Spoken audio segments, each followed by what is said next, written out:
listeners.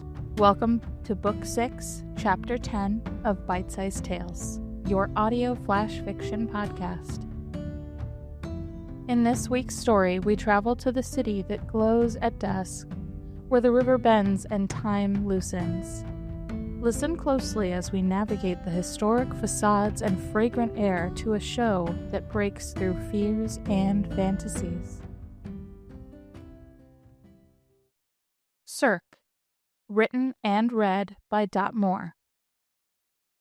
The smell of roasted peanuts and buttered popcorn wafts down the street towards the St. Louis Cemetery.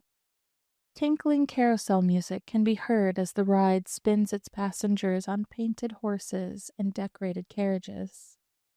Colorful lights blink rhythmically as you round the corner of Lehman Park to find the wondrous sight of a circus carnival in full swing.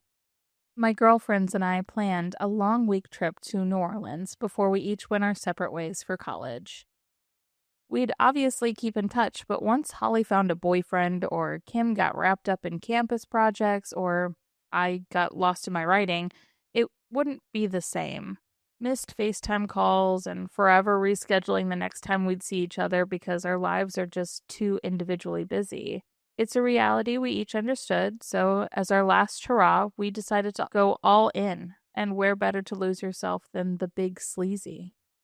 We were supposed to go on a cemetery tour, but Kim freaked out when she heard about some college kids from a decade or so ago that went missing during a self-guided experience.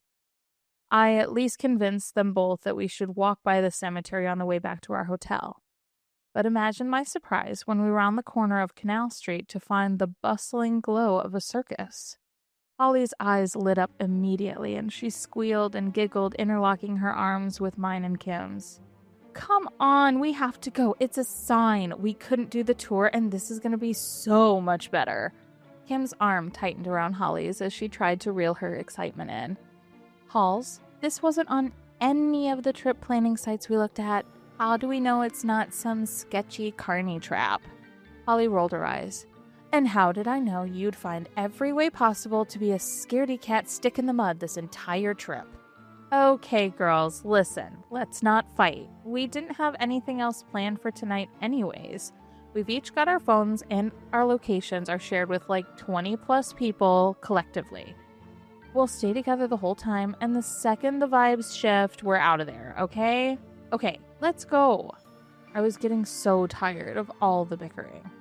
We walked under the lit sign reading Cirque in bright red and yellow blinking bulbs. The atmosphere shifted to all the flair and flamboyance of a 40s freak show, but loosely modernized. A man clad in the picturesque red-tailed ringmaster costume shouted from a pedestal at the entry. Step right up, witness wonders, oddities, and horrors.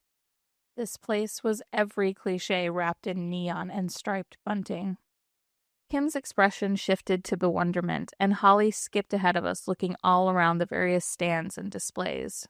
I smiled at my girls. We needed this. Okay, ladies, what are we doing first? No sooner did I ask the question, a figure appeared behind me and gently tapped my shoulder. I turned to look, and there was no one there. Holly and Kim turned to look at me, and both of them stifled a giggle.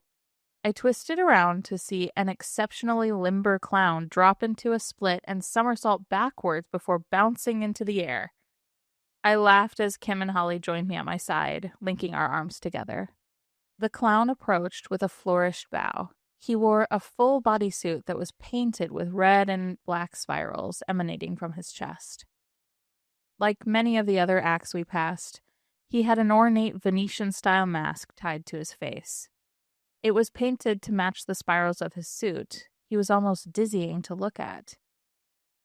As he bowed, he jingled the bells that adorned the tips of his mask, and when he lifted his head, the mask slipped back, revealing his similarly painted face and a wide grin to match.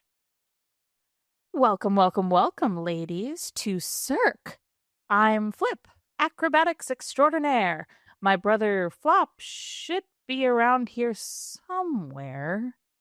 He trailed off, looking around, and suddenly snapped back to our conversation. What brings you ladies to our stupendous show? I was a little awestruck by the close proximity to such a performer, but Holly has no fear or shyness, so she responded to Flip. We're here for a long weekend before we go away to college. Our other plans fell through, and we just found this place wandering around. I noticed Flip's expression shift slightly to a forlorn stare, but he quickly blinked the moment away with another jingle and acrobatic twist. Well, then this is just perfect, perfect, perfect! You must come to the show! Kim cleared her throat. Were we supposed to get tickets? I didn't see a stand when we walked in. Flip jingled again. No, no, no. You'll come as my guest. Please, please, please. You'll love the show. Tonight's our last night in town, so we're pulling out all the stops.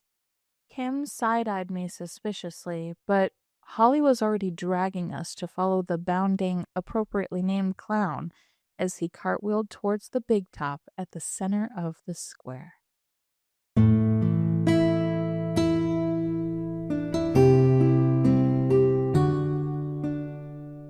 Author's note.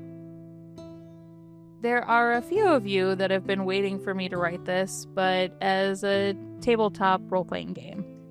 I've decided to dig into more world building before bringing it to the table, but I do have every intention of doing so at some point.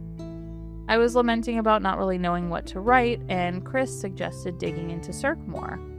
I'm not ready to build in-game mechanics yet, but my intention from the start was to make it more narrative play than anything. How better to prepare for that than to write the story and build the world? Anyways, as you can probably guess, this will be my next series for Bite-Sized Tales. Hope you enjoy it.